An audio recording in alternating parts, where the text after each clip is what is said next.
I call this meeting to order. It's a great pleasure for me to see all of you here, especially in person, for the members that are here in the room. I hope that everyone had a good break, a good couple of weeks spent in your ridings with your citizens. So today we'll be talking about Supplementary Estimates C.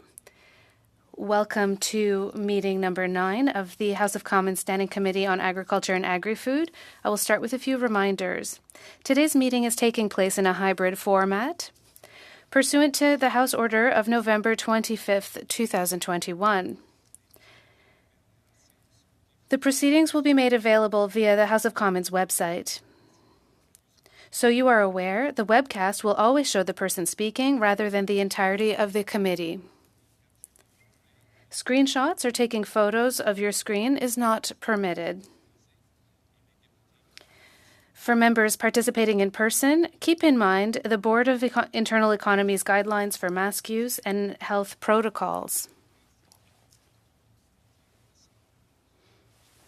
A few comments on behalf of witnesses. I recognize that we have, of course, some of the Deputy Minister and other folks here, so I suspect this is not your first rodeo in front of committees, but just make sure you raise your hand and certainly work through the chair in terms of interactions, and of course languages are available at the bottom of your screen.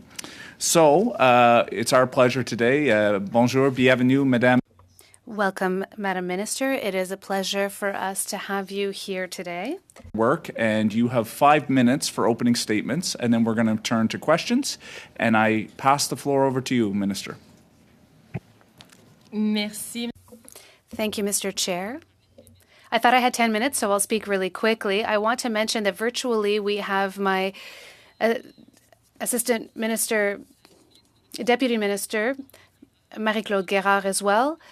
And from the Canadian Food Agency, we have a representative as well. I would like to start by talking about the situation in Ukraine. On March 11th, I met with the G7 Ministers of Agriculture that was joined by Roman Lejensko, the Minister of Environment for Ukraine. I assured him that Canada would continue to support Ukraine in this difficult time. The ministers reiterated the importance of collaboration to make sure that goods would still be transported across borders. We are already seeing extreme pressures on agriculture and agri-food, especially with regards of resources and oil, which is increasing prices. The supplementary budget brings our total budget for 2020 to over $3.9 billion, which makes it the largest budget in history. In the department, we have 5,000 employments. Our supplementary budget of just over $22 million speaks to the government's commitment to supporting the industry in supporting the industry. Half this supplementary budget supports our $28 billion support to potato farmers to face the challenges led to the border closures with the United States. I think we need to reestablish the fresh potato industry in the States and to support our producers.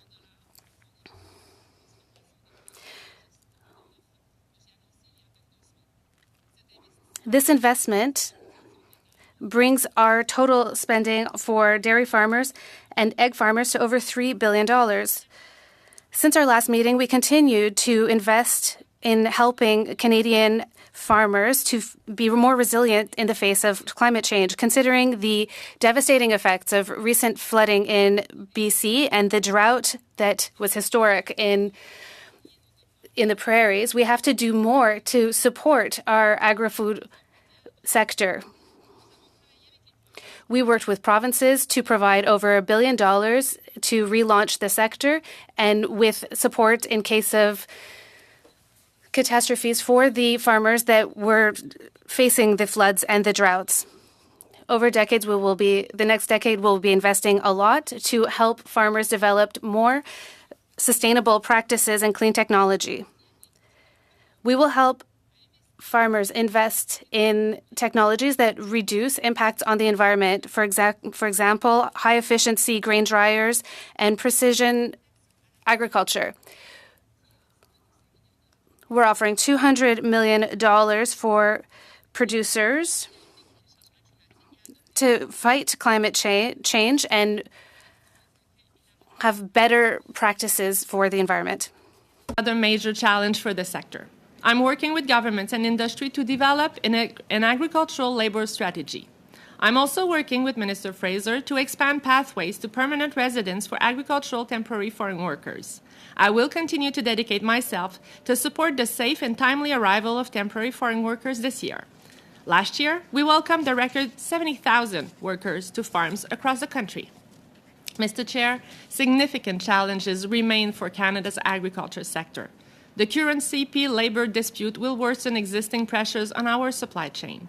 This is a critical issue for all producers, including livestock producers.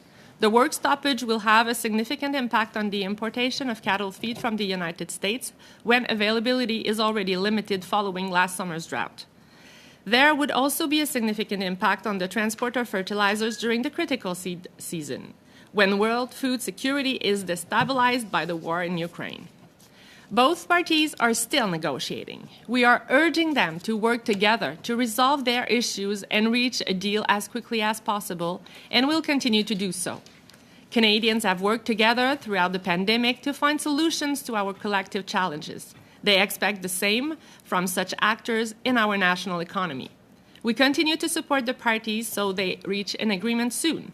As well, CFIA continues to work with poultry producers to eliminate and prevent the spread of avian influenza in Atlantic Canada. There are significant challenges, but I believe the long-term future is bright for our industry. FPT ministers and industry are working hard to develop the next policy framework of agriculture to run from 2023 to 2028. Throughout this framework, our farmers and food processors will be able to ensure that Canada remains a world leader in sustainable food production. And we will build on our recent reforms of our business risk management programs to make them more timely and equitable. Mr. Chair, I appreciate this opportunity, and I'm happy to answer your questions. Well, thank you very much, Minister. And as you were speaking, I was talking to the clerk, and I apologize. We thought that you might have had 10 minutes, and I might have only said 5. So sorry if we rushed you. If you're good? Okay, excellent. Well, we'll turn over to our question period. We're going to start with the Conservatives. I presume Mr. Barlow for 6 minutes. Over to you, Mr. Barlow. Mr. Chair. Thanks, Mr. Chair, and thanks to the Minister for being here. I appreciate that.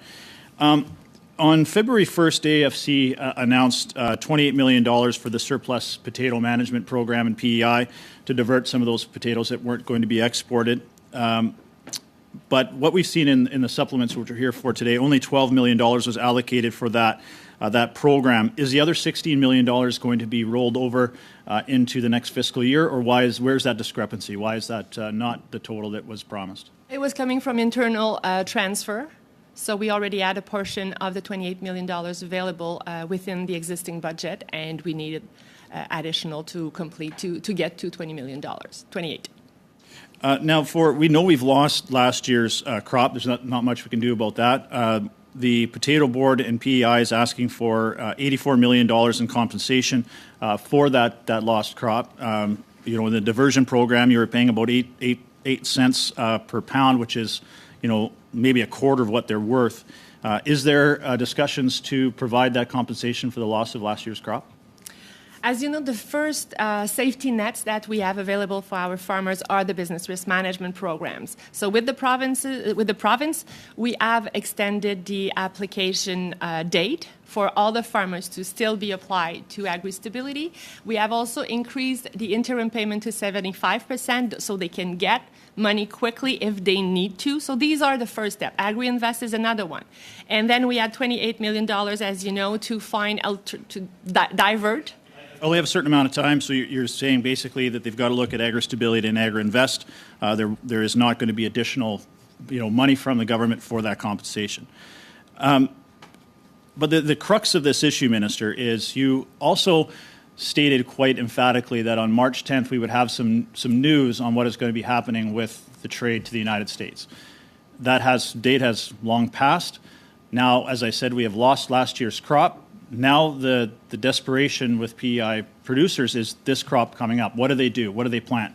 They have to make that decision within days. So on what date will you lift the suspension and the ministerial order on PEI potato exports? What date will that be lifted? Well, I have to maybe reframe the statement, because the situation is, when I went to Washington with Minister McCauley in January, we had this discussion with Secretary Vilsack, and we asked them, we put a lot of pressure, because first we had to make decisions if we had to destruct some potatoes during the very cold season, and then we knew that other decisions have to be made in spring. And we pushed them, and what they told us at this time was that it could take 5 to 6 weeks to proceed with the risk analysis for table stock potatoes to the mainland. They said within 2 weeks for Puerto Rico, and they did that. But I can assure you that we are in constant discussions with them. I am in communication with Secretary Vilsack directly, and we see progress. We see progress. We got it for Puerto Rico. I'm confident that we'll reach the same for the mainland soon. Well, I guess assurances and hope isn't going to save the PEI seed potato industry. And everything that we're hearing from our American counterparts is that this is a decision, a Canadian-based problem that needs a Canadian-based solution. So my ask to you, I guess, would be why will you not lift the suspension, lift the ministerial order, see if the Americans will bring in a federal order, which you have said is your main concern. Will you go to CUSMA under the dispute resolution mechanisms that are there, and at least PEI potato farmers will have a path or at least a timeline when they know something is going to happen? So yes or no, will you lift those suspensions? Will you go to CUSMA, the dispute resolution mechanisms, or the WTO to try and get this resolved? There are two things. So first, the ministerial order is limiting the movement of seed potatoes out of the island. And we have to do that to protect the other Canadian provinces as well. But the ministerial order also says that table stock and processing potatoes can move, and you can see it moving across Canada following strict phytosanitary measures or compliance agreement. And this is what we believe is the right thing to do. And this is what we are explaining in different ways to the Americans, and we hope they will, agree with this conclusion. But the Americans are going through their own risk analysis, and so the ministerial order has nothing to do with the closure of the border. The closure of the border is there because the Americans want to proceed with further analysis. Well, it does have something to do with the Americans, because the Americans have told you to put in that ministerial order to not allow those seed potatoes to go across Canada. So you have made these decisions on a threat from the United States. So you're letting the United States dictate our international trade as well as our interprovincial trade. Now, I see you're shaking your head, but these are decisions that you made and you implemented. So I only have a minute left. So I guess I would ask there, then, would you, if you're not going to go through CUSMA or you're not going to go through the WTO, would you look at reciprocal bans? The United States has at least a dozen states that have quarantinable pests in their potatoes that we are importing to Canada while we are at the same time banning our own products from going to the United States.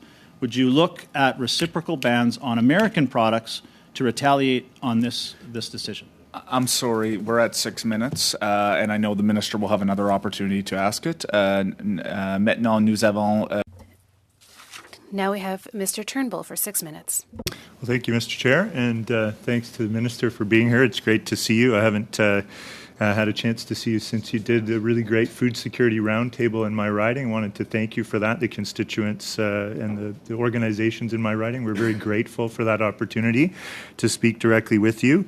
In the past, it relates to my first question, which is a concern in certainly Whitby, which is my riding, and across Durham region, which is during COVID-19, we've seen an increase in food insecurity in our communities. Certainly the usage of food banks, food hampers, food pantries, etc., have increased.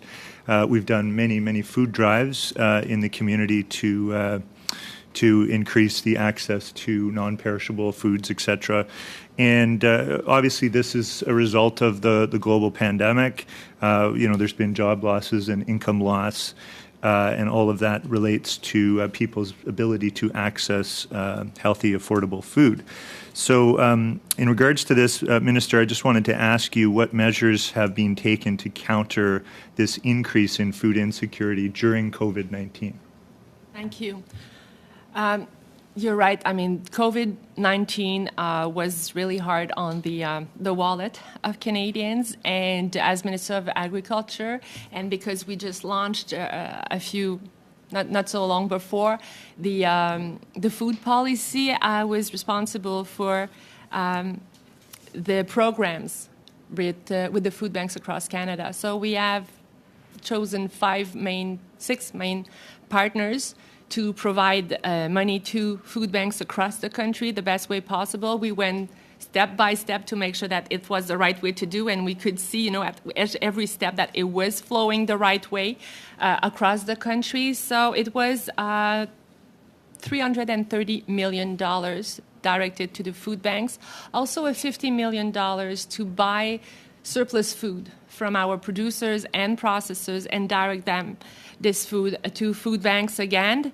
And as you know, we have the school food program that we are working on, Minister Gould and myself, and I really look forward to continue working with these partners. Thank you very much, Minister. And I know that support given out during the COVID-19 pandemic has been really helpful for food security organizations in my community. So thank you for that. I noticed you also mentioned the BC floods and extreme weather in the prairies, the drought, etc. And we know that these extreme weather events have been devastating for our farmers, especially for smaller operators who I think are even more vulnerable to being able to absorb some of the shocks that these extreme weather events cause. We've also seen how many months of work and investments can be wiped out in a matter of minutes. And I think it's highlighted for me the importance of the support through the business risk management programs. Can you tell us about these programs and how they've helped farmers and producers during the time of crisis? And given the patterns of weather that we're seeing due to climate change, which is obviously ever more concerning, how can we ensure that these programs are sustainable in the long run? Because obviously they're going to increase, the demand for them is going to increase. Yes, you're so right. I mean, we had to face the drought in the West and then the flood in BC. Farmers are the first one to be affected by these extreme weather events. We have our business risk management in place, and we also have the disaster financing assistance program. So to BC, we were able to provide with the province $228 million. I understand that, the application are already being made. Money is flowing, are being sent to farmers. And last year, a bit more, we have improved also the Agri-Stability program, which is the first safety net that farmers are benefiting from when they face a hard situation. So we have removed the reference margin limit, which had put $95 million more into this program, and we still hope that the prairie provinces will join and we will be able to increase the compensation rate from 70% to 80%. But I can tell you that while we are discussing the next framework agreement for 2023 till 2028, business risk management are also being discussed. Thank you for that, and that's great that I think in the next policy framework there will be obviously questions and discussion on how those programs get reframed. So thank you for that response. How much time do I have, Mr. Speaker? Mr. Chair, I just promoted you to Speaker. Unintentionally. Congratulations. I just wanted to ask back to Mr. Barlow's comments about CUSMA and the dispute resolution mechanism that's built in. Is that a quick solution in your view? Because my understanding is it would be quite time intensive and quite long. I'm not sure whether it would provide the kind of resolution in a timely fashion that we're probably looking for. Would you agree with that, Minister? Yes, and if we look at the mechanism, this mechanism has been used by the U.S. concerning our TRQs for the dairy sector, and we could see that the first response were obtained in 8 months, which is considered to be quite fast, but it's not done yet, and all the responses are not, it's not finished yet. Merci, Monsieur Turnbull. Ministre Bibeau. Maintenant, nous avons... We will now go to Mr. Parent for 6 minutes. Hello, everyone. I hope you hear me well. I'm having some internet problems, so let me know if there are any problems. Thank you, Madam Minister, for being with us. We appreciate you coming here. Let's talk about compensation. We've announced certain amounts. Would we consider that these figures will cover all compensation for offer management with CUSMA? No. Thank you. No. The announcements that have been made up to now, $3 billion, generally speaking, for milk producers is $2 billion. For chicken and egg farmers, it's $292 million, and 191 for producers and 292 for processors. And this really covers all compensation programs for the agreements with the Trans-Pacific Zone and Europe. We are still committed to compensating fairly and fully producers with regards to CUSMA. And what we're committed to is announcing the details in the first year of our mandate, so before the fall. Okay, so there's nothing for CUSMA in this. Great, I understand. So the commitment is there. I accept you as being sincere in this commitment, but the producers are starting to become impatient. Can we expect to see more details in the next budget? Our commitment is to provide details within the first year. So will it be in the budget? Will it be in the budget update in the fall? But I think that producers and processors can be confident. For dairy farmers, they've received a third payment just recently in January, February. They already know how much the fourth payment will be, and we've agreed that compensations for CUSMA will follow. So they have some predictability for milk, for egg and chicken farmers. There's some money that's available as part of the two first agreements. So there's some predictability there. We have some margin. And this will give us more time to finalize discussions and clarify the terms of these compensation agreements for CUSMA. Thank you for this answer.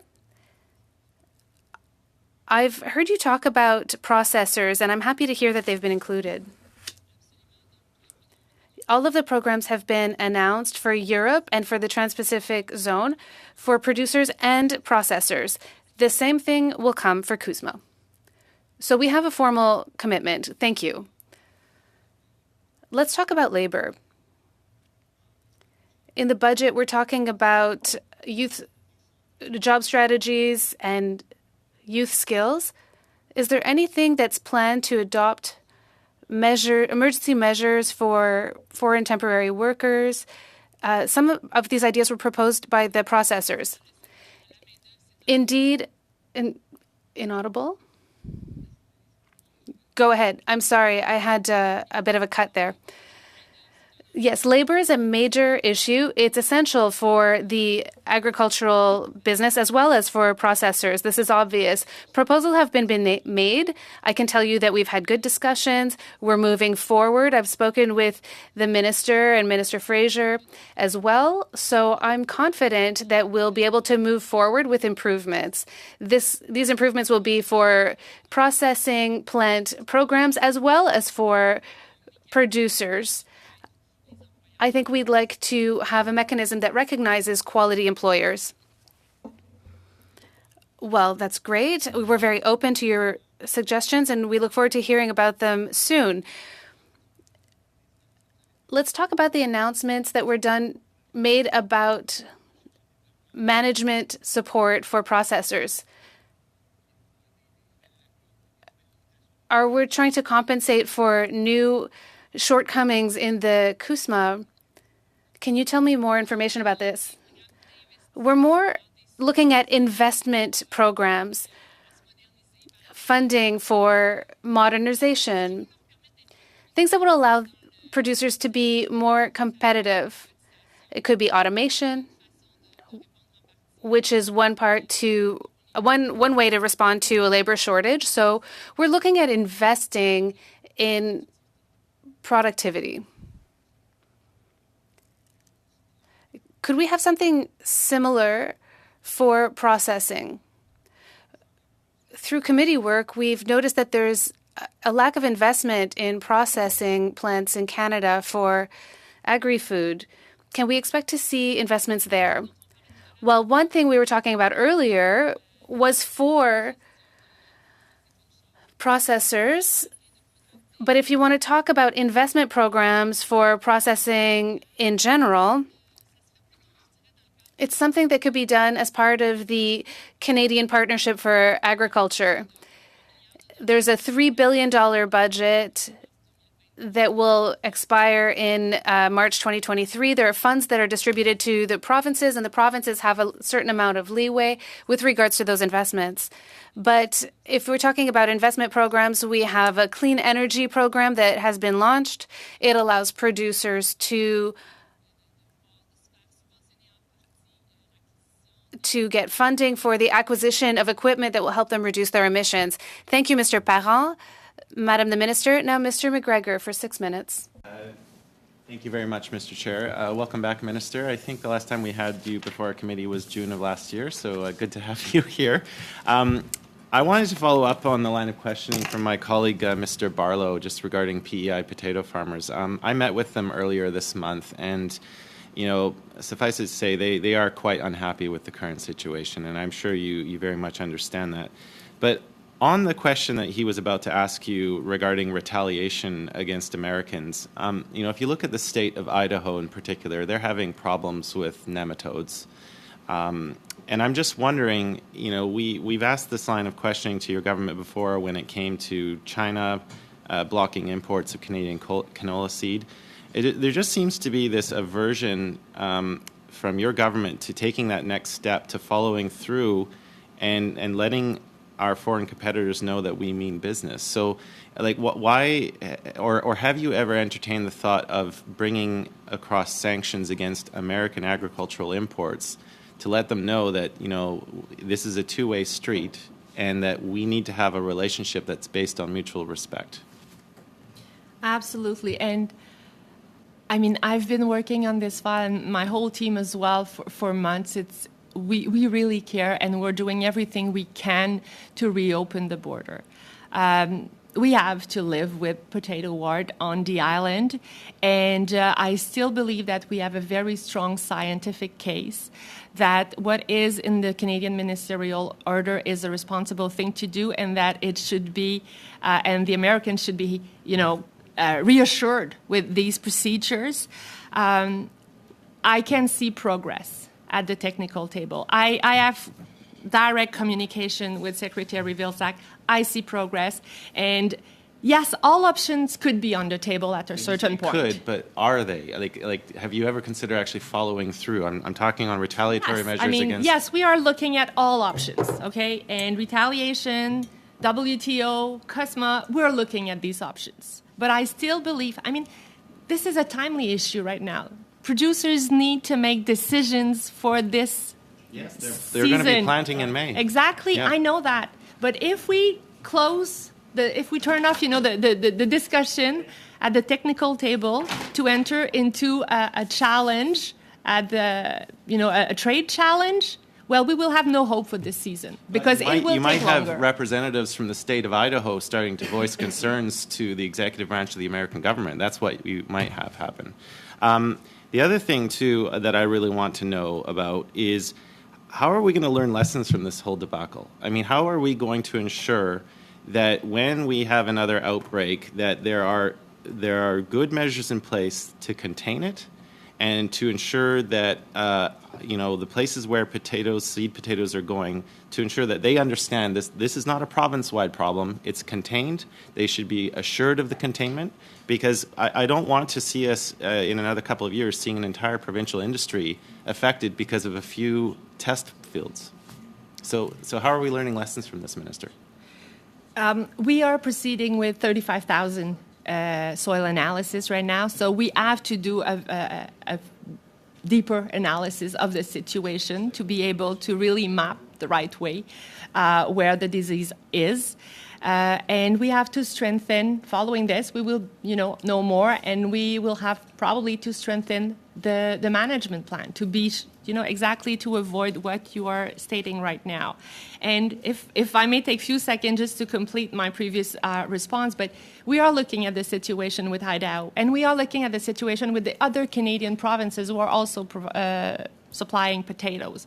So I can assure you that we are looking at the pros and cons of different options, including different trade challenges, retaliation measures. We're looking at it with Minister Ng, but I'm still confident that the technical table is the place to be to get a timely decision. Okay, well, Minister, those farmers are watching this live right now, I bet, and I think they need to have a strong signal about how we're going to resolve this pretty soon.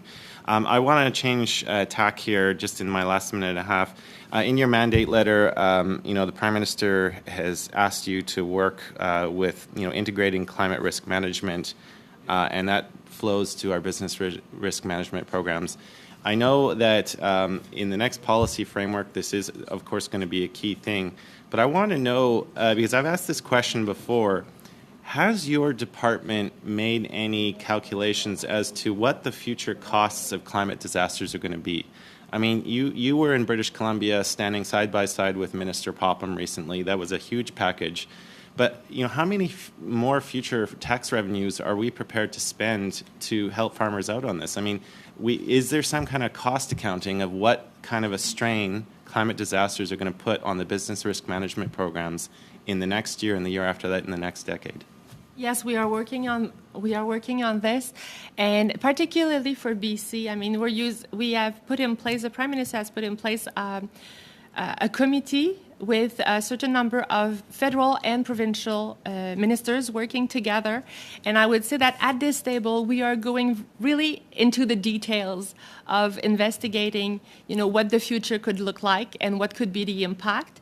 And while I am having my discussions with my provincial and territorial colleagues on how can we improve the business risk management to be in a better position to face the new type of risks associated to climate change, but also how can we maybe use it to incentivize producers to be more resilient. So we're trying to work on different fronts.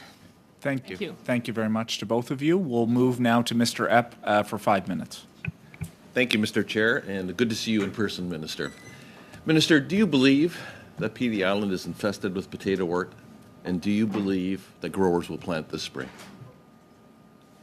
Yes, I believe they will plant this year. I mean, for seed potato, I don't expect, the opening of the U.S. market for seed potato for this year. So I think they all know that already. But for table stock potato, yes, I'm still confident that we will be able to find a path forward to send our safe, good table stock potatoes to the U.S. Thank you. On March the 8th, one of our largest retailers in Canada sent an email to one of the processors in my riding, and I'm just going to read one paragraph from it. In the event of a CP labor dispute causes service interruptions, it is our expectation that freight will continue to be delivered on time to service our stores and our customers. There will also be no exemptions for fining due to late purchase orders as a result of any rail issues. So, and that's the end of the quote. So, well in advance of a potential lockout or strike, there were already threatening letters to our suppliers from our retailers with no acknowledgement for additional costs. Can you tell this group when you expect a grocery code of conduct to be in place? We will receive by the end of the month the recommendation with concrete recommendation from the committee. This is what we expect because, as you know, following the last FPT meeting, Minister Lamontagne and myself are co-chairing a committee. We have provided administrative support to the industry to work together, and we expect them to come to a joint proposal of code of conduct, voluntary code of conduct, and we expect to have concrete recommendation by the end of the month. Thank you. That was actually my second question. So you do not expect to implement or support a UK model, which is as a regulatory framework. You are supporting a voluntary code like Australia's, which doesn't seem to work? Let's see what they come with. I think we still have space for them to come to us with a voluntary code of conduct. If we had to apply something else, I know there are. It would fall under provincial jurisdiction, and that would be quite a challenge to the country. But I mean, once again, all the options are on the table, but they are working. We have seen progress. I really look forward to see the concrete options that they will put on the table by the end of the month. Thank you. I know that the industry is looking for federal leadership so that our suppliers can seamlessly ship across the country. With respect to the CP rail strike, which is one of the factors that feeds into the need for a code of conduct, what advice are you giving to the Minister of Transportation right now? Are you suggesting binding arbitration? Are you suggesting back to work legislation? How will this get resolved now? I can assure you that I've shared with my colleague, Minister O'Regan, who is in Calgary right now, following the situation, and you know that they are still negotiating with the presence of the federal mediators. So I'm sharing with Minister O'Regan the reality, the impacts that this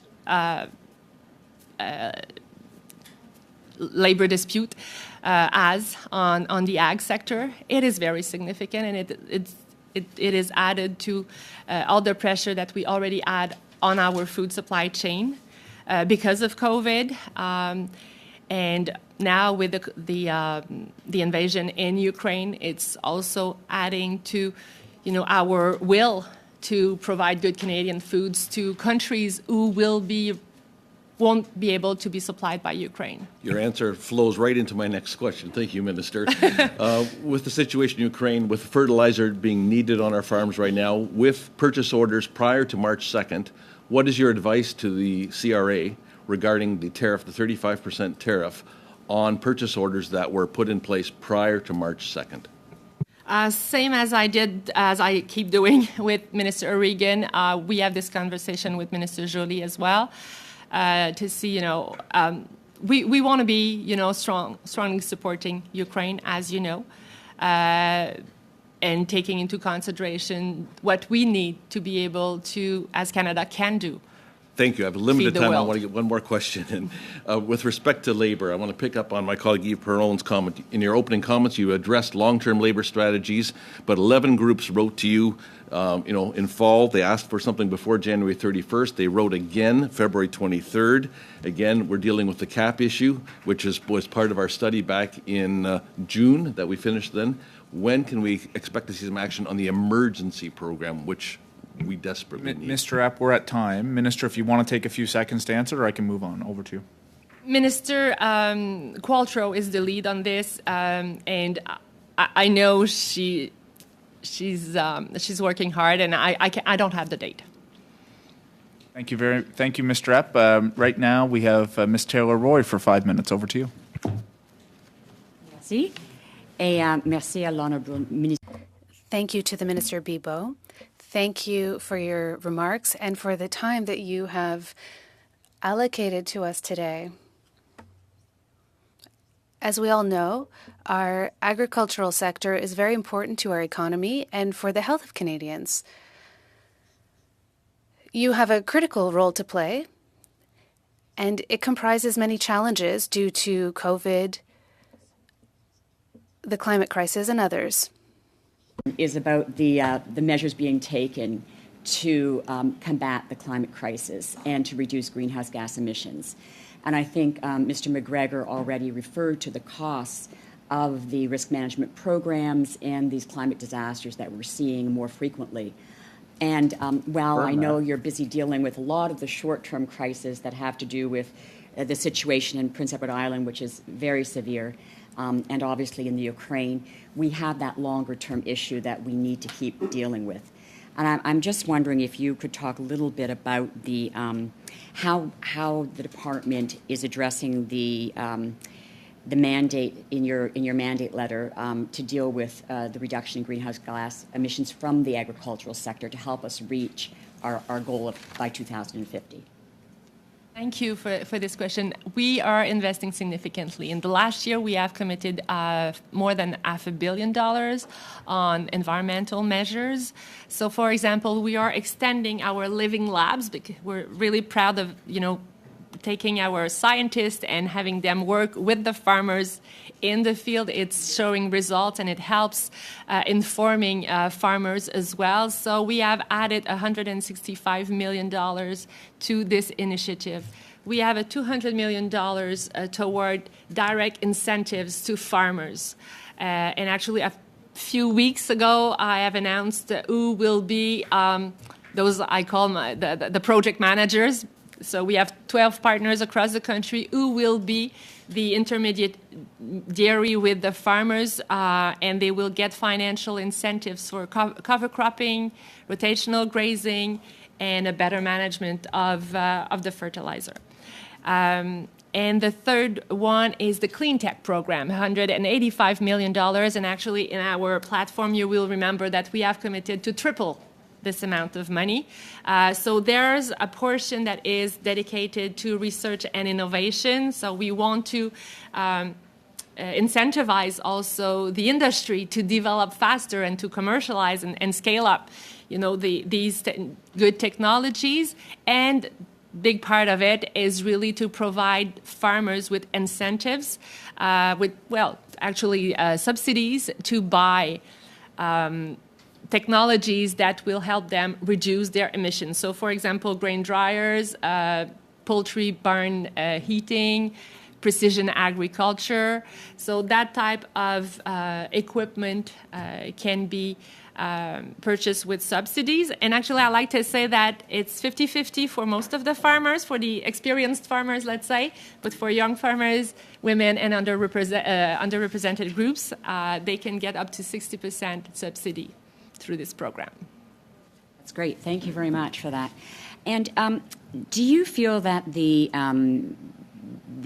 money that's being spent now, do you feel there's enough buy-in from the farming community? I know it's a very large community, and we're talking about processors and farmers and obviously different types across the country.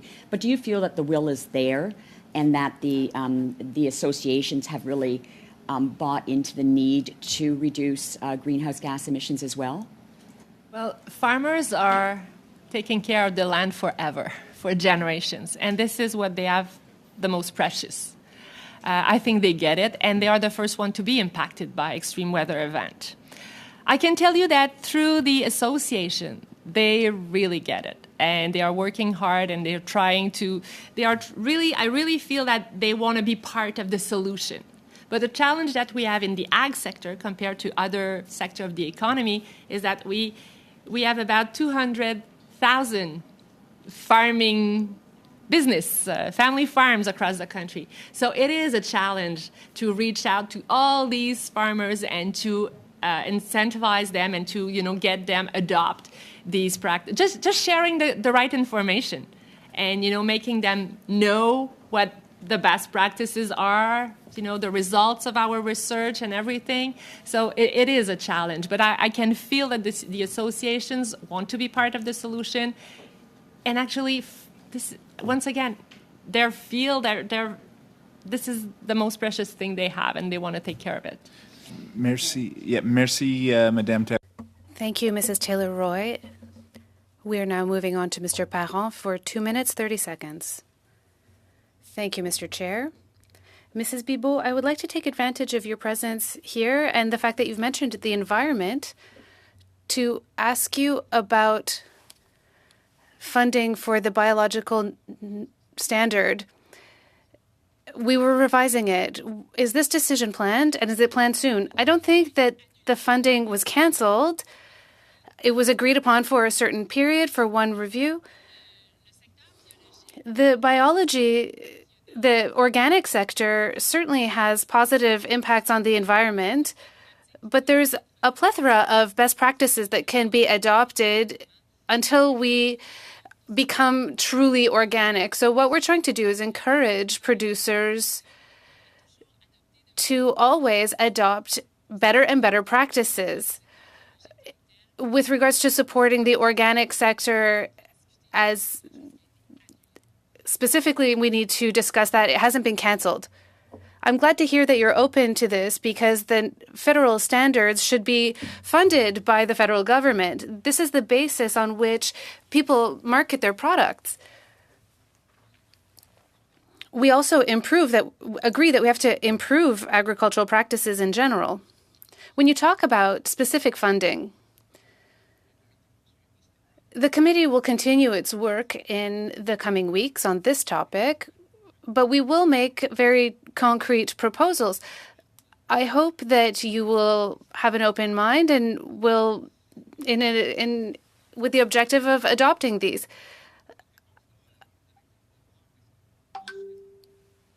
You said earlier that we would wait for people to they would propose. Provinces have mobilized to adopt a code of conduct that would be binding. Is this the objective? The objective at this time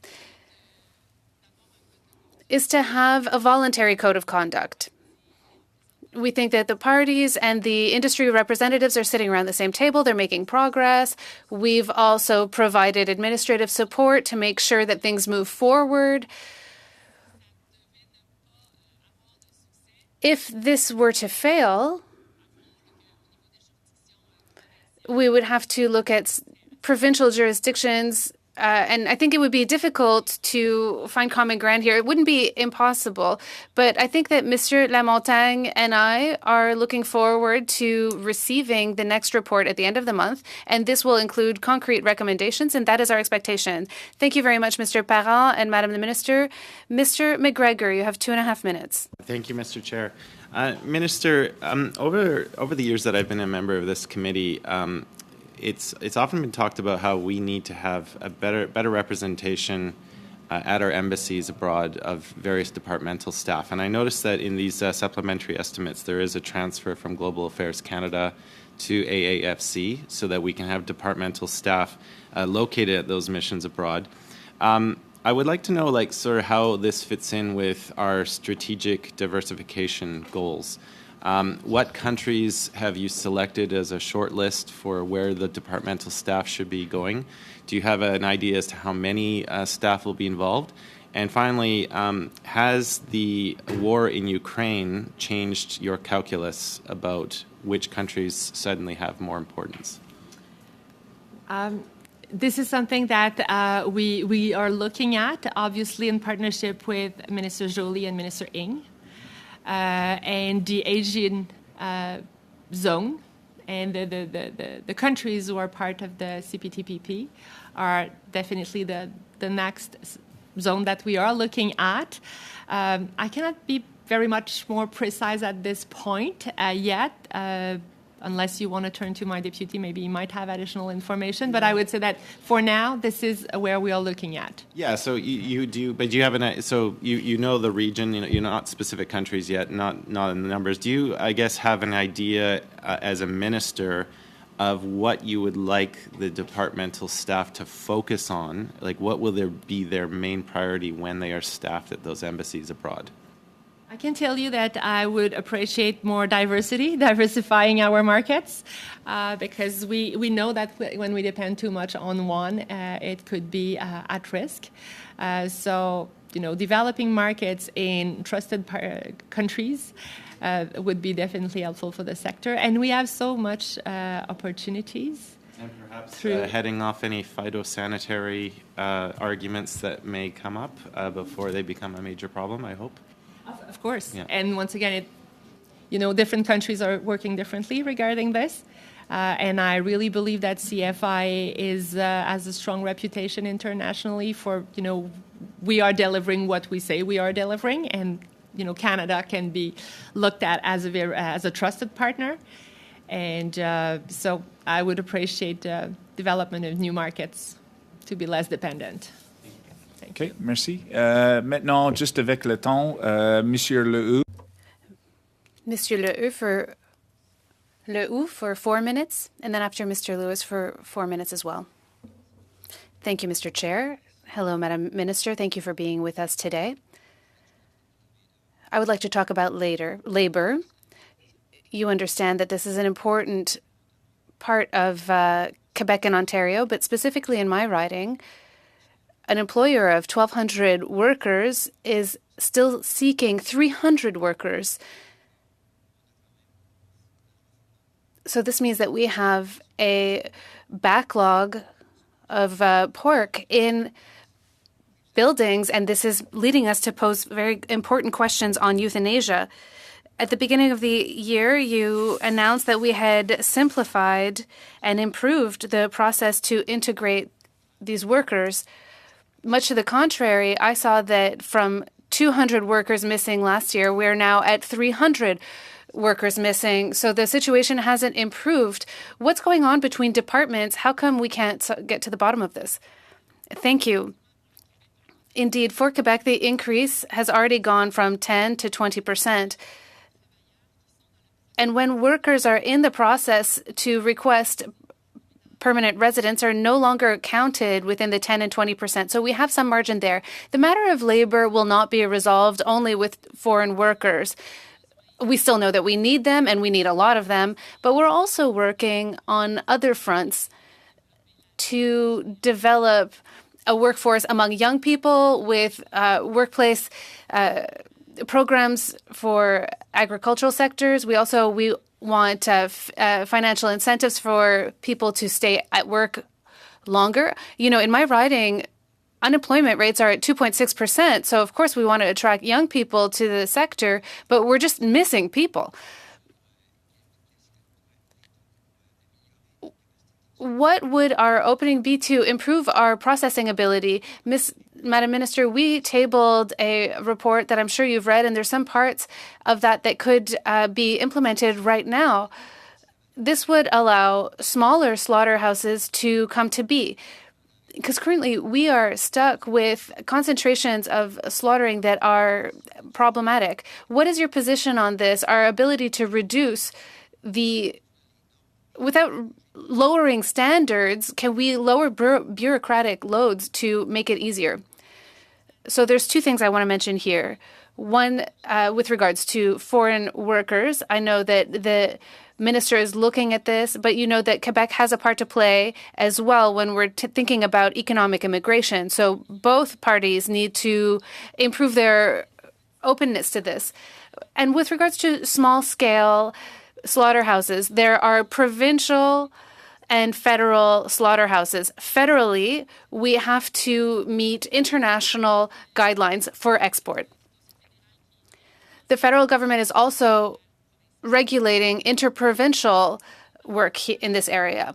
So with the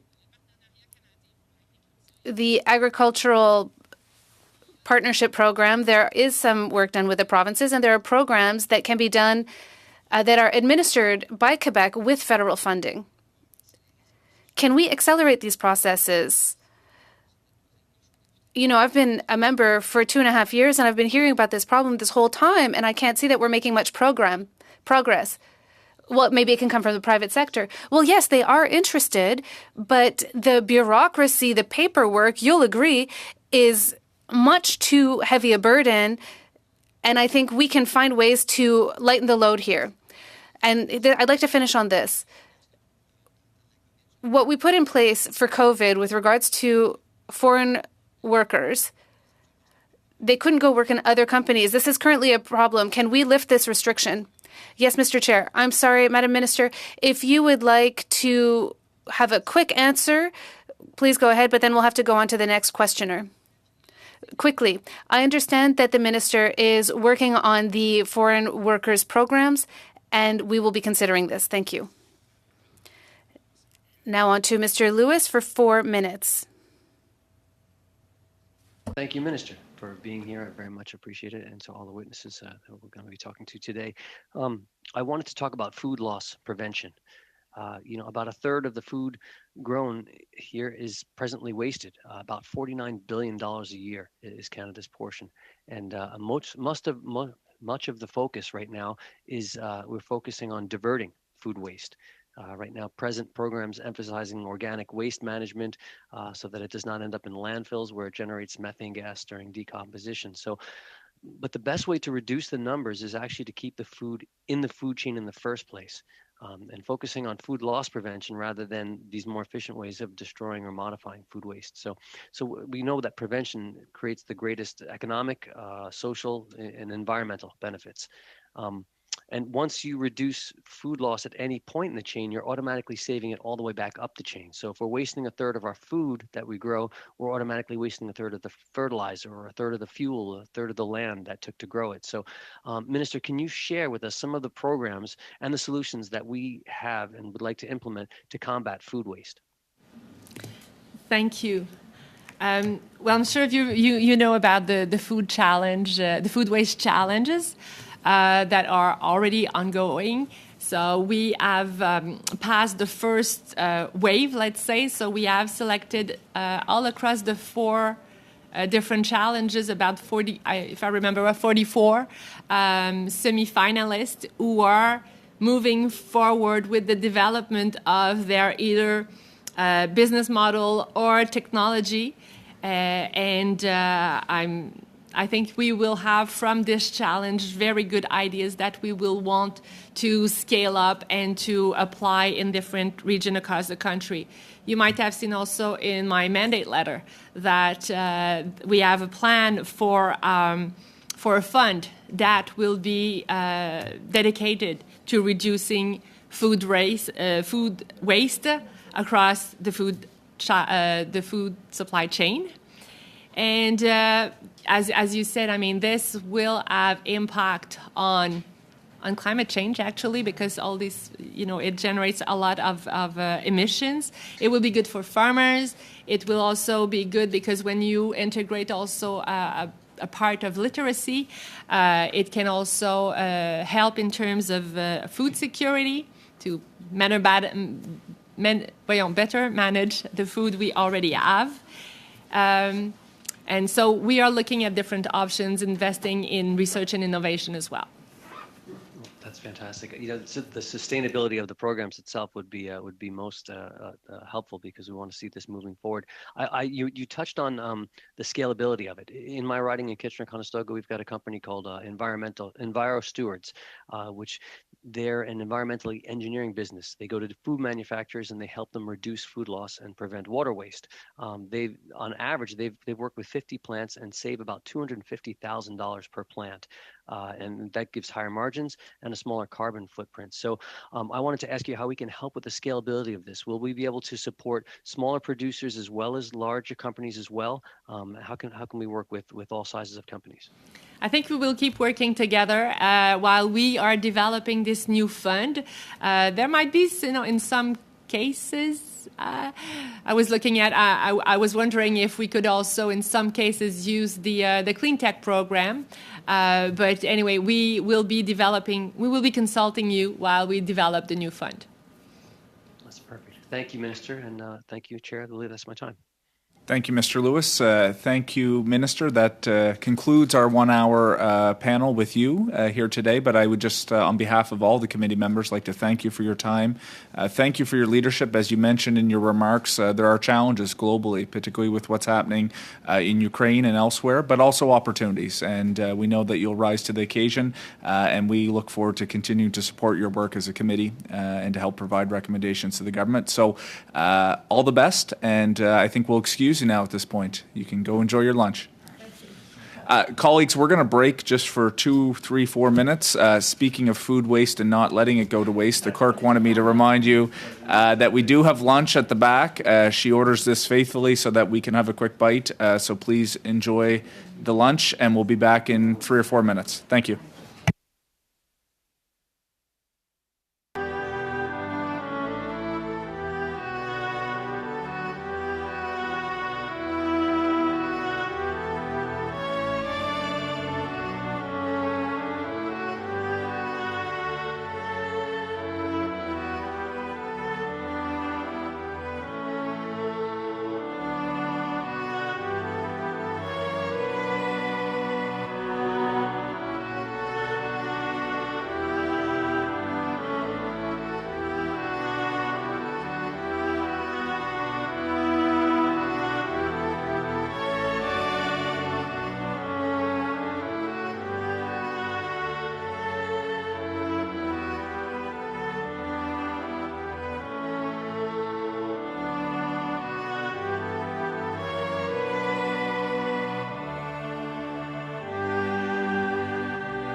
As was mentioned by the minister, a number of her colleagues, including the Deputy Minister Forbes, who's here.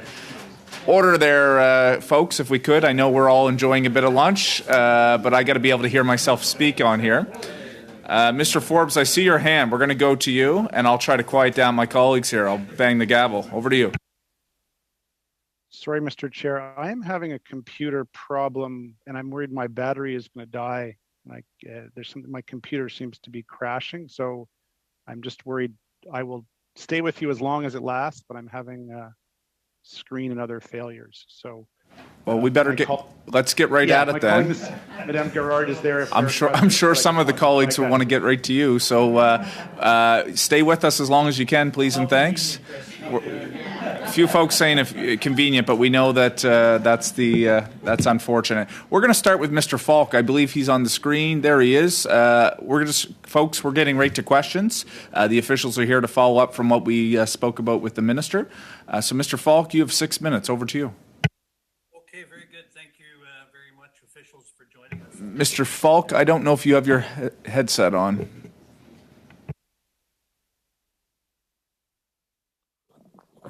Okay, sorry about that. Thank you to the officials for joining us this morning, and looking forward to the answers that you're going to be providing for us. This committee some time ago had asked for numbers on the Agri-Invest program with a breakdown by provinces, sectors, and also with account balances of less than $10,000. Is that information that's going to be coming fairly shortly? There's some of that thank you for the question, Mr. Falk, that I'm not sure we can provide all of that, but we should be able to provide some of that. And in fact, I apologize if it's been requested and we've not provided it, because our goal is always to follow up promptly to committee requests. Okay, thank you for an issue that's been front of mind for a lot of producers right now is the whole issue of the CP rail strike. And I'm wondering also, with the potential vaccine mandate that the trucking industry is facing interprovincially, is this something that the agriculture is anticipating? And if so, what response can we expect? Thanks for the question. I mean, on the rail situation, I think as the minister alluded to, we are quite engaged, as she is, with her counterparts, and we are, of course, at the officials level working with the sector to make sure that all of the challenges arising from a strike or a stoppage in work are well understood by everyone involved, and that we do what we can to mitigate. And I would say more broadly, whether it's on trucker availability or other supply chain related issues, I think we're very alive to concerns in the agriculture and food sector about the stresses the supply chains are under, and that goes for trucker availability, the costs of inputs, ports, rail, everything. So these are issues that are front and center for us in the work we're doing. And as far as the mandates north-south, many of my producers in my riding, some of the large hog producers, the feed mills have reached out to me and have indicated that trucking is a problem in getting product from the southern states because of a particularly dry summer we had last year. The crop yields weren't what they were expected to be, and certainly the mandates that were implemented some time ago for vaccines to cross the borders hasn't helped that situation, seems to have aggravated the supply. But in addition to that, as you indicated, certainly the prices have been reflected by those mandates as well. Wondering if the department is taking any proactive measures on that. Well, certainly in terms of movement of goods, we work with our colleagues in the transport and other departments to do what we can to facilitate the movement of goods, and I think colleagues at CFIA have been involved in that when we've had issues like highway closures in BC with the floods. We do, in terms of costs, I mean, we do provide financial support, through programs like the Advanced Payment Program that are available to producers to deal with some of the upfront costs of planting and other spring activities before the revenues start to flow. So we do have a range of tools available like that. We're also hearing from a lot of industry-related folks about the labor shortage. That's been an issue that has seized this committee in the past. And recently, the Canada Summer Jobs Program was released, and I'm wondering, has your department been recommending to the government that agriculture be made a priority for the Canada Summer Jobs Program? We certainly advocate with colleagues across ministries for, to make them aware of the labor shortage, I think, in the agriculture and food industry, as was discussed in the previous session. And so certainly whether it's Canada Summer Jobs Youth Employment Strategy or other programming, we are certainly regulatory aspects. We're certainly advocating for awareness around the critical need, the critical labor shortages that the sector faces. Yes. Okay, and with the agri-stability program, there's been some cost increases there. Do you expect further increases this coming year? Costs of agri-stability, no, the fees would not change this year. Okay, and insofar as the CFIA, I don't know if Mr. Forbes, you're going to answer that question, or if you defer that to your colleagues in the CFIA.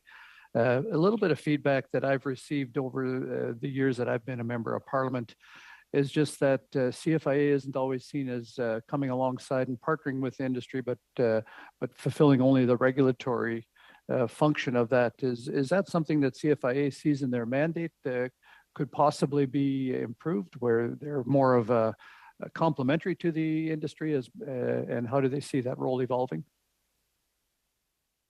Defer to colleagues from the agency on that.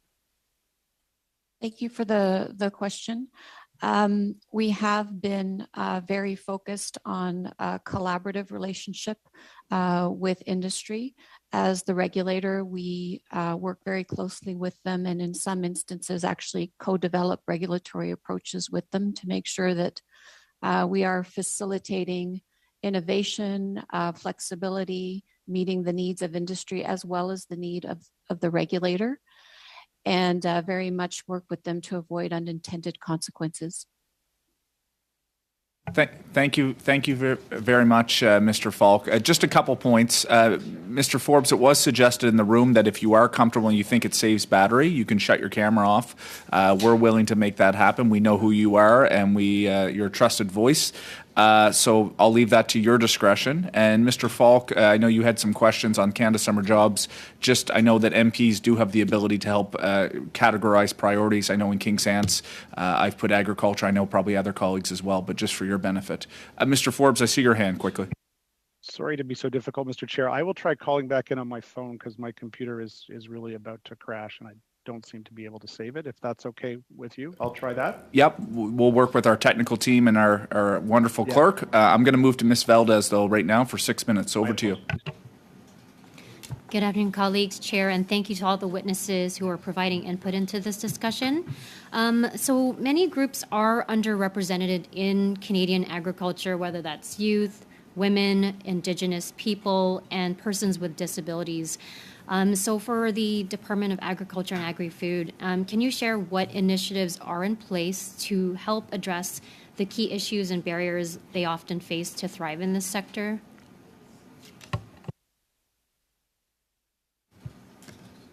Now, I know Mr. Forbes had to step out, so Madame Guerrard. Oui, bonjour. Je n'ai pas ce détail-là présentement avec moi. Hello, I don't have that detail with me now, Mr. Chair, so I will come back to this question. No problem. Can you just confirm, so I have 2 kids, so I'm really mindful about youth and the future of our youth. Are you able to touch on any, because in the supplementary estimates, I saw that there was a $4 million transferred from Employment and Social Development Canada to the Agriculture and Agri-Food Canada Youth Employment and Skills Strategy. So I really wanted to know, because this is a very, very positive strategy, is there anything that you can provide as far as insight on how those funds will be spent, or will we have to defer for Mr. Forbes? très bien, Monsieur le Président. Thank you, Mr. Chair. I can respond to a part of this question. So indeed,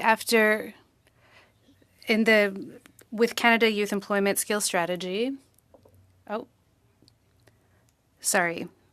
ESDC, transferred $4 million to Agriculture and Agri-Food Canada for the Canada Youth Employment Skills Strategy. So the total for the department is $24.6 million. Would you happen to know if any other government departments will be engaged to plan out this strategy?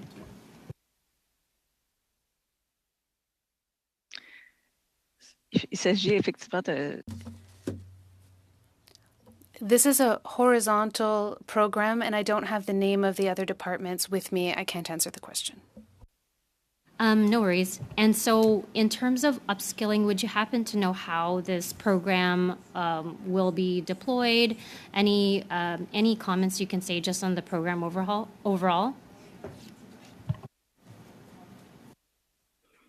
Je n'ai pas le détail. I don't have the details to the answer to that question with me. No worries. Go ahead. Sorry, I missed the beginning of the question, but I have rebooted. Would you like tell me me? Which program you were talking about? Yeah, Sure. It's just which program? No problem. Welcome back, Mr. Forbes. So essentially, I was just explaining how I noticed in the estimates that $4 million were transferred from the Employment and Social Development Canada to Agriculture and Agri-Food program with youth. So if there's anything that you can comment there as far as how the funds will be spent and any comments on the program overall would be greatly appreciated. Yeah, so this is part of our youth and employment skills. So the funding has gone to, Phil, I think it's a few thousand. I'd have to check my numbers. Positions over the course of the last year, and these jobs would be ones in the agriculture and food sector. It's 2,400 jobs in total. This is just part of the funding. And this would be for a range of agriculture and food sector jobs that would provide young Canadians with meaningful work experience in the sector over a period of months. That's fantastic. Now, would you know if this is limited to just youth farmers, or would that include employment for, say, if youth wanted to participate in organizations that support agriculture as a whole? I think the answer to that question would be yes. I think it's broader than it's not just farms. It could be in agriculture organizations or in groups related to food, but we could certainly find you the precise eligibility. I don't have that in front of me. Thank you. I'm just going to loop back real quick to close a question that I had earlier, and I think you were just off. And it's really around the underrepresentation in Canadian agriculture. So we talked about youth, but really women, Indigenous people, and persons with disabilities. Can you share what initiatives are in place to help these groups address these key issues and barriers? Yeah, thanks for that question. A couple of points. We do have programming under our agriculture partnership, including the Agri-Diversity program, which is there to expand, provide opportunities for more diverse groups to participate. We have at the program level, the minister referred to sometimes when we design programs, I can't remember which program she was referring to, but we'll have an elevated cost share for younger farmers, as an example, on some of our programs, as a way to give them access to funding that might be more challenging if it was a traditional cost share. And we also, we've got a lot of work that's gone on in the department in terms of working with Indigenous partners to expand not just eligibility, but access to the programs through things like we have a Pathfinder service that will help them navigate some of our programming, particularly as first-time applicants. That can sometimes be challenging, and so we have some effort there to just help Indigenous partners as they apply. Thank you so much. Thank you, Mr. Forbes. Thank you, Ms. Valdez. Maintenant, Monsieur Parent. We will now move on to Mr. Parent for 6 minutes. Oui, merci, monsieur. Thank you, Mr. Chair. Thank you, Mr. Forbes, Madame Lapointe, and everyone else. Mr. Forbes, I asked the minister earlier about the funding for organic standards. I understood this as a non-renewal of an amount that was planned in the past. Are you planning on funding this standard again in short order? Thank you for the question, Mr. Parent.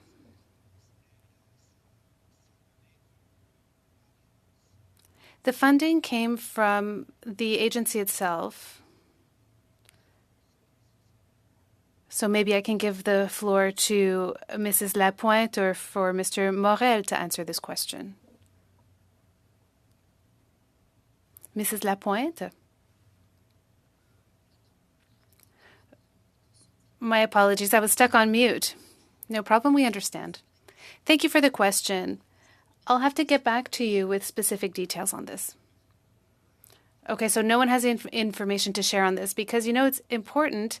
It's a part of ensuring the credibility of our producers abroad. And it's not really a lot of money when you think about it. We should invest a little bit everywhere to protect the environment. So there's a bit of a disconnect there. Let's talk about PEI. We talked to the minister about when we could reestablish trade here and what are the sanctions that are planned. I would like to know, Mr. Forbes, PEI producers are being compensated. We saw the amount of $12 million.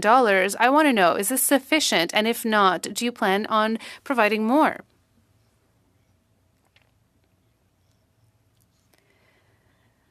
The government announced $28 million, as mentioned, in the first part of the meeting. At that time, additional funds were provided by the provinces.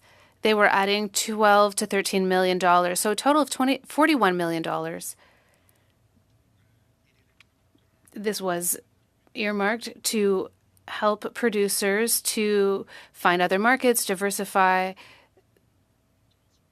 their markets with the processing of the potatoes, and unfortunately also for the destruction of potatoes.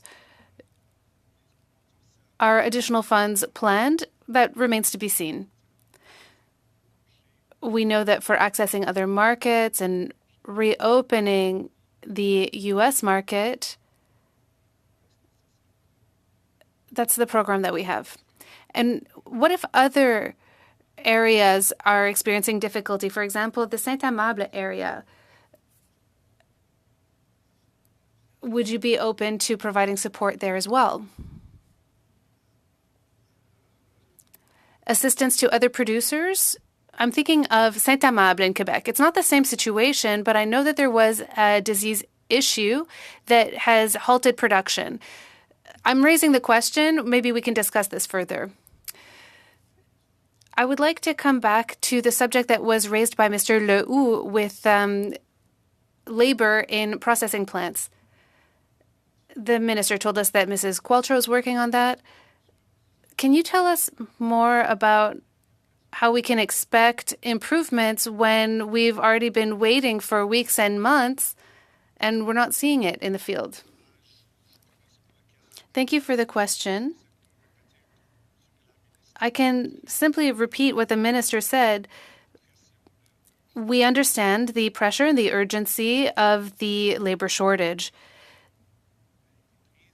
Some steps were taken. Some steps are delayed, but we understand that this is very important, and we're trying to make sure that we can proceed swiftly. Let's talk about the amounts that are planned for the offer management programs and to improve competitivity. The interpreter would like to mention that the sound is stilted.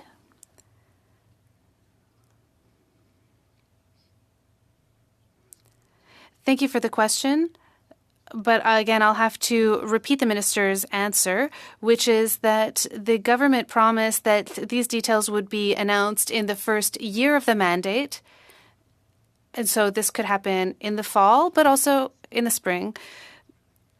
Some amounts are already being dispersed and sent to the producers and processors this year. And then we're moving forward with the agreements for Europe and the Pacific. Okay, quickly, Mr. Forbes, this is my last question. We talked about the code of conduct and negotiations. What we understand is that the negotiations are going well. Are you expecting to implement funding for tech support for institutions to implement this quickly? We're waiting to see the outcome of the discussions between retailers and processors. At that point, we'll be able to see what is needed from governments with regards to support for implementation. But this will depend on the outcome and whether or not our support is needed. Thank you, Mr. Forbes. Mr. Perrin. Mr. McGregor, you have the floor. Mr. Chair.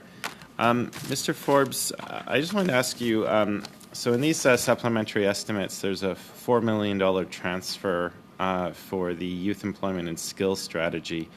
I just wanted to get, I guess, a little bit more detail from you, how this fits in with the overall strategy to address the labor shortage. What kind of outcomes is the department hoping for with this $4 million? Can you provide some more detail with regards to those questions, please? Thanks. Sorry, thanks for the question. I was having some problems with my mute button now. This money was when there was unused money from other departments over the course of the year. We had excess demand for the agriculture and Agri-Food Canada part of the program, and so we were able to step in and use that money.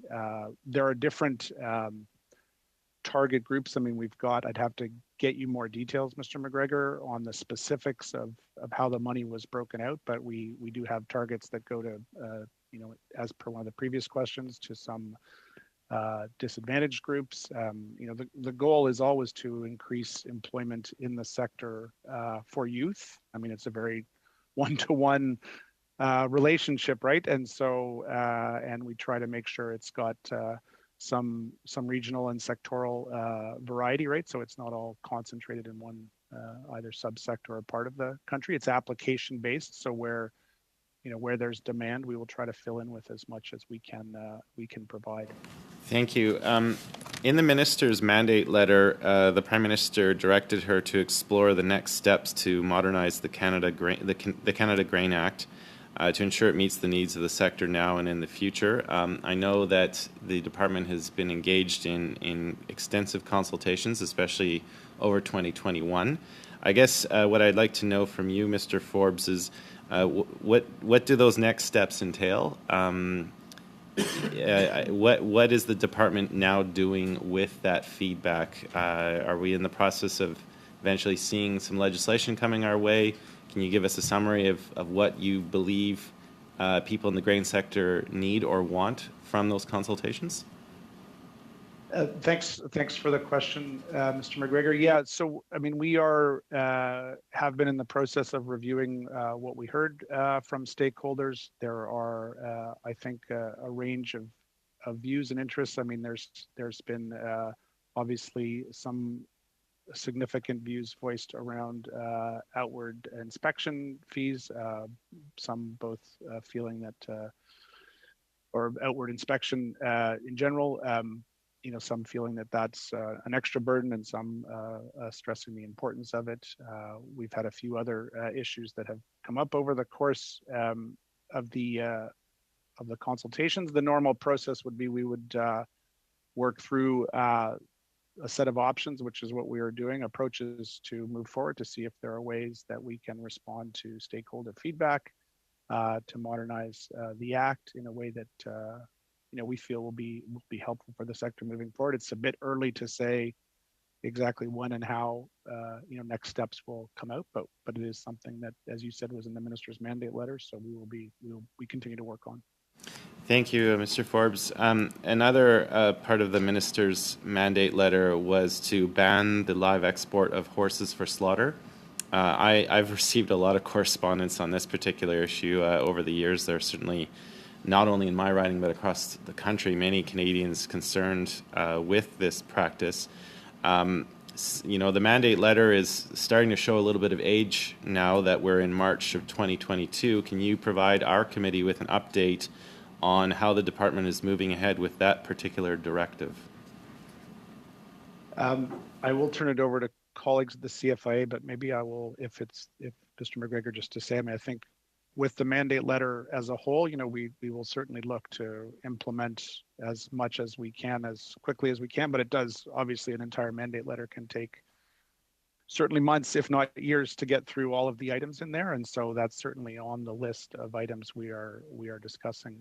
But Sylvie Lapointe may wish to elaborate a bit more on that specific commitment. Thank you, Chair, for the question. As you've indicated, Mr. McGregor, this is a very polarized issue across Canada, and certainly one that we've been well aware of for a long time. From a CFIA perspective, we have measures in place currently that make sure that all animal health welfare standards are met from a federal perspective in terms of the transportation of these animals outside of Canada, but we are actively working on how we are going to implement the mandate that is in the minister's letter. Thank you, Mr. Chair. I'll generously cede the rest of my time to the committee. We can always add 20 seconds on at a future time. I'll keep that in mention. So we're going to now turn to Mr. Barlow. So, colleagues, we've got, obviously, we want to pass the estimates or certainly call it to a vote. So we're going to go 5, 5, and 2.5, 2.5, and that'll get us to 12:50. I'm going to reserve one question for myself. I rarely do it, but I want to, and then we'll get to the voting procedure. So, Mr. Barlow, 5 minutes to you. Thank you, Mr. Chair. And I'm going to focus my questions on CFIA, Ms. Lapointe and Mr. Morrell. Ms. Lapointe, I understand that an 80-page draft paper or report was recently sent from CFIA to USDA regarding the PEI potato issue. It was a draft. It was never vetted by the minister or by industry, and parts of that, including the fact that the PEI Potato Board supports increased labeling on potatoes, is completely false. Why was this draft report shared with the USDA before being vetted? Thank you for the question, Chair. As you noted, we did share a draft document that was a scientific document, a pathway analysis, which at the technical level with our colleagues in the US. This is something that is normally done, normal practice amongst technical experts between countries that share information back and forth. But Ms. Lapointe, sorry, limit time. So it's normal practice for CFIA to share documents with other countries, including the USDA, with incorrect information in it? The incorrect information that you mentioned was corrected, and we did notice that error and was fixed immediately. And as I've indicated, colleagues in the US know that this is a draft document that could change over time, and it builds on information that we had already shared with the US. There is nothing new in that document with respect to the fact that our table stock potatoes are perfectly safe to ship to the US. Thank you, Ms. Lapointe. Can you table that, a couple of things here. Can you table that draft with the committee? And also, can CFIA draft or table all of the correspondence, emails, phone calls, texts between CFIA and USDA that were made before the ministerial order and suspension were put in place? That would be very helpful. Thank you. My next question, PEI's had a successful potato wart monitoring program for 20 years. The potato wart was detected in fields that were monitored. What is the reasoning for CFIA recommending shutting down the entire province for 2 detections and describing the province of PEI as completely infested with potato wart when that is completely not the case? Thank you for the question, Chair. I would note that, yes, there were 2 detections, but the implications of those 2 detections on 2 fields actually then entail a very lengthy investigation that right now is involving up to 300 fields. And that is why, from a science perspective, it was felt that in further to our domestic and our international obligations, that a ministerial order was required to limit the spread of potato wart in the province, but outside of the province to other parts of Canada. Thank you. So I guess it would be, what's the point of having a monitoring program to detect pests and then throw out 20 years of data and just make such an overreach, I would suggest, with the decision that was made by CFIA, and then to for our own government to put in a ministerial order when the United States is exporting potatoes that are sprout nipped and washed to Mexico. So it seems odd that the Americans are doing exporting the potatoes that you say are perfectly fine for the Americans, but in contrast, Canada is not only blocking those same potatoes from PEI, but the United States has quarantinable pests in many states, including Idaho, and yet we are still importing those potatoes into Canada. Why the double standard from CFIA that we are punishing perfectly safe Canadian potatoes while still importing American potatoes that have quarantinable pests? Thank you for the question, Chair. We are not blocking the movement of table stock potatoes from PEI. The ministerial order is not a document that bans anything. It's actually an enabling document that allows product and commodities from the potato industry to move under certain conditions across Canada. That is completely separate from the decision the United States took, which was to not allow or to suspend the import of potatoes from PEI. Sorry, Ms. LaPointe, could I just ask for... Mr. Barlow, we're going to have to leave it there. Look, Mr. Barlow, we're at time. Everyone's allotted their time. Thank you, Ms. LaPointe. We're going to go to Ms. Taylor-Roy for 5 minutes now. Thank you very much. And I had actually had some questions about the program, the youth employment program, and how that's working. And I was wondering, actually, if you could go into a little bit more detail. I know we've had a couple questions about the $4 million that's been transferred over, but it seems like in the agriculture sector, there's been a lot of applications and a lot of demands for that program. And I'm curious to know where those are coming from and whether even more funding in this area could help with some of the labor shortages we've been hearing about. I'd like to thank the member for the question. Yeah, I mean, on the program itself, we're basically supporting youth employment in the food industry, the agriculture and food industry by covering about 50% of wages and benefits up to about $14,000 and with additional incentives for youth that have specific employment barriers from underrepresented groups or an employee with a disability, for example. So if you need to buy specialized equipment, et cetera, there would be additional support. The applications, I mean, I'd have to check. I don't have the data in front of me, but they do come from across the country in a range of subsectors. We find it's a popular program.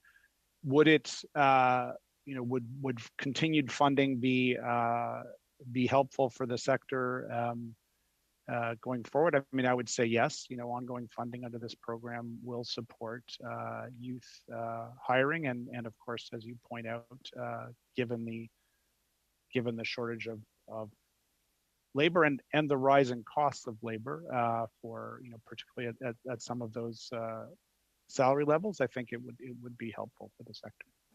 Okay, good.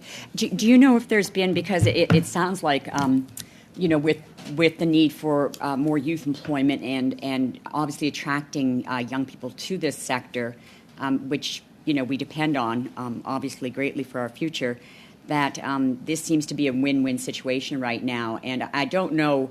I know the labor shortage is quite severe. And, Monsieur Leroux had mentioned, a shortfall of 3,000 employees or 300 employees in one area. But I'm just wondering if there's more money going to be allocated for this or has been requested in the budget, because if this can help to address the strains that are being felt by the sector right now, not only in terms of labor, but in terms of cost. Obviously, it's providing subsidies, and there's so many stresses right now, from the supply chain issues to the fertilizer issues, and with what's happening in Ukraine. I'm just thinking that if it was oversubscribed in agriculture, that perhaps there's a way to get more funding into this and to try and address some of the labor shortages and cost pressures through a program like this. So I just encourage the department to look at the possibility of doing more in this area. The other question I had asked the minister about the incentives that are there for the agricultural sector to engage in the reduction of greenhouse gases. And certainly in the meetings we've had with different associations, they've been very eager and very willing to be involved and to try and help move forward on this important issue. But once again, given the number of different challenges that sector is facing right now, I know that it's with some of the groups that have been here in individual farmers, that there's just so many other things to have to worry about right now that it's very difficult. And I was wondering if there, again, do you think the programs that we have in place currently are sufficient in terms of incentives to help our young farmers or farmers who are really interested in trying to deploy new methods to reduce greenhouse gases, that we have enough programs in place? Or do you see the possibility for other programs that could provide further support? Well, I think that, thanks for the question. I think that the current programs, which we've launched the Agriculture Clean Technology Program about a year ago, and we've got the Agriculture Climate Solutions now up and running, as the minister mentioned, with the number of partners across the country looking at how to support the implementation of best practices. And we also have funding with the provinces, programming delivered by the provinces under the Agriculture Partnership, which we would hope to continue and potentially we'll see expand in the next agricultural partnership. So yeah, I think more is probably what's going to be needed to help the sector adopt practices that. Mr. Forbes, we're going to have to leave it at there with perhaps the need for more programs. Thank you, Ms. Taylor-Roy. Maintenant, Monsieur Parent. We'll now move on to Mr. Parent for 2 minutes and a half. Thank you, Mr. Chair. Mr. Forbes, I'd like to continue on this topic. Maybe we can do more. I'm curious to hear what you have to say. Thank you, Mr. Parent. I'd like to say that we're looking into the practices that would be necessary to reach our greenhouse gas emission reduction targets. We'll have to increase our efforts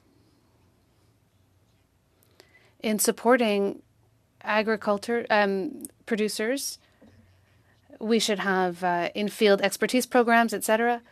So if the committee were to provide specific recommendations to reward actions that are taken in the field, that would be great. It's very positive. Thank you. Earlier, we talked about inspection fees in federal abattoirs. I'm referring to Mr. Leroux's questions earlier with the challenges faced by abattoirs with the labor shortage. There's also operating costs. These issues are all interconnected. I understand that you'd be open at the department to lighten the load of these financial challenges related to inspection. Thank you for the question. I was talking about inspection for grain exports. With regards to abattoirs and the associated costs, I would say that there are federal programs that are meant to provide funding for investments in automation and other programs that would help reduce labor costs. There are transfers for provinces. There are programs by ESDC that are available for provincial colleagues to help with training and all that.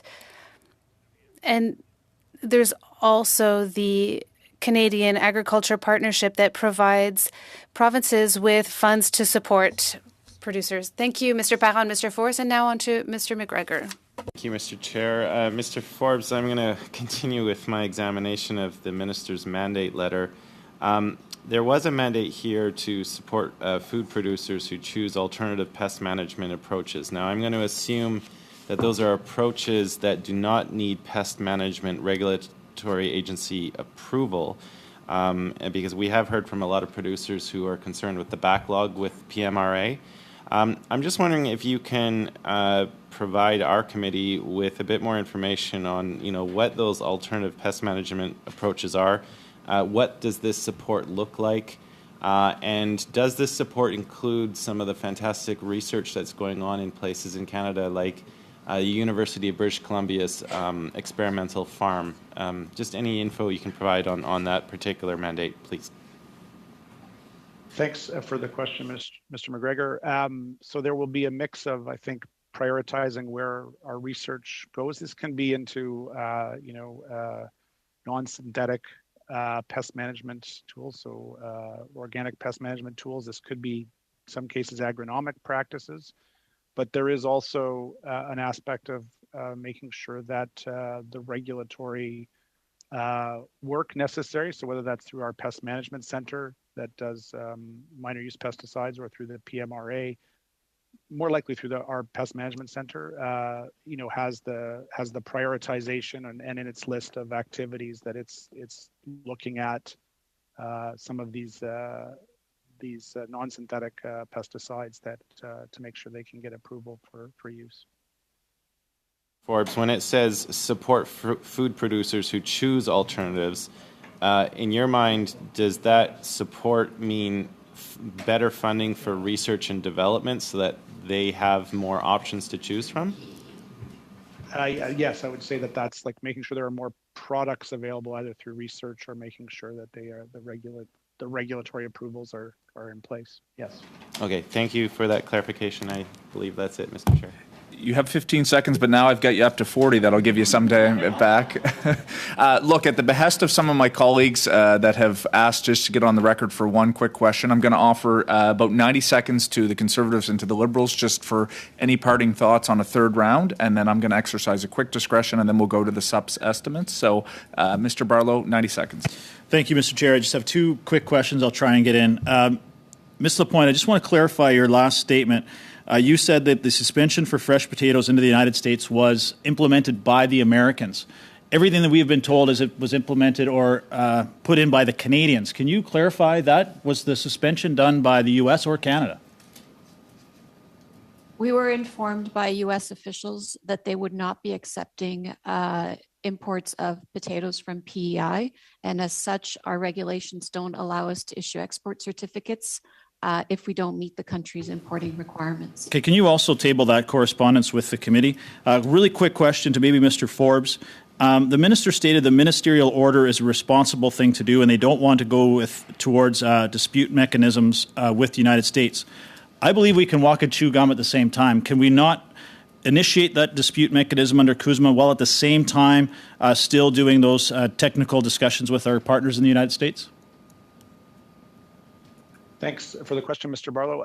I think what the minister was saying, we have all options certainly on the table, and the minister, I think, stated quite clearly that technical discussions. So can we do both at the same time? Do both at the same time?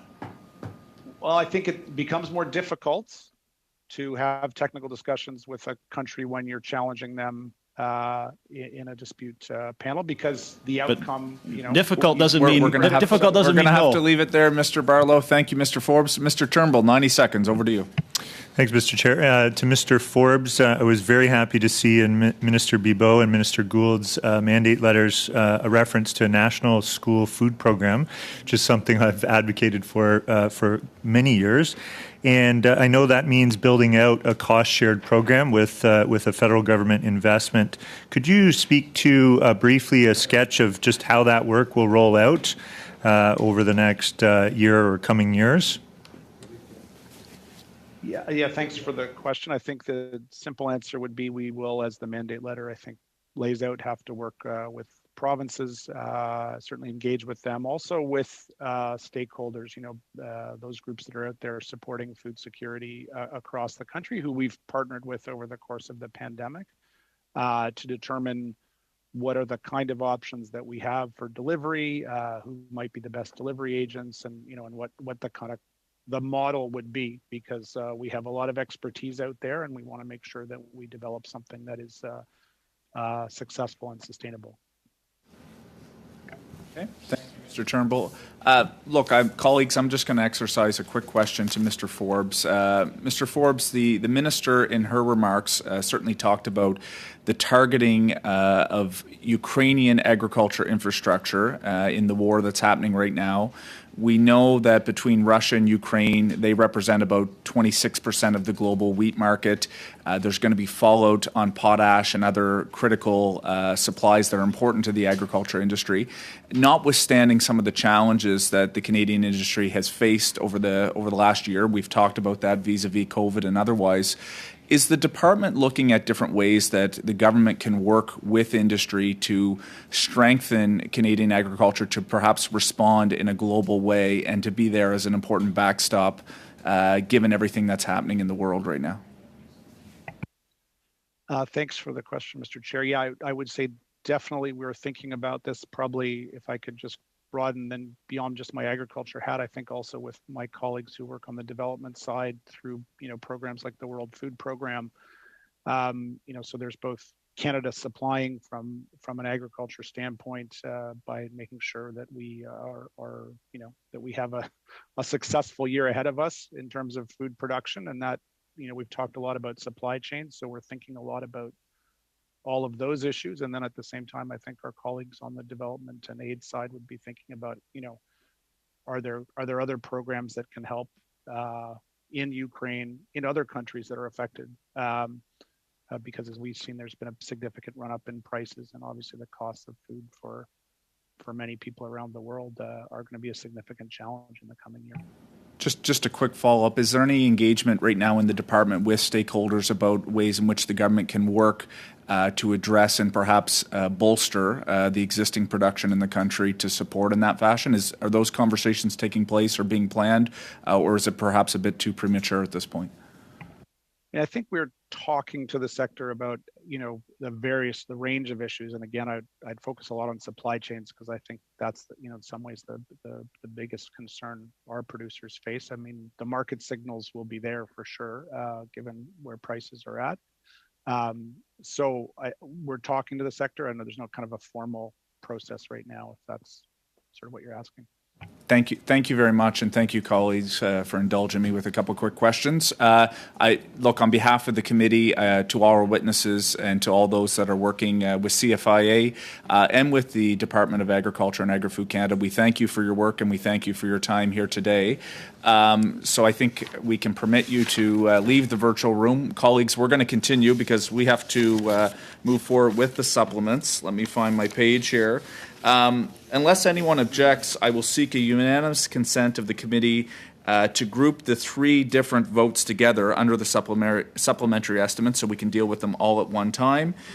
Can I have unanimous consent to move forward in that fashion? Okay. And do we need a recorded division, or do we need a recorded vote, or can we just perhaps say on division? Okay. Well, look, you've made my job easy. Thanks so much. Have a great day. Take care.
Bye.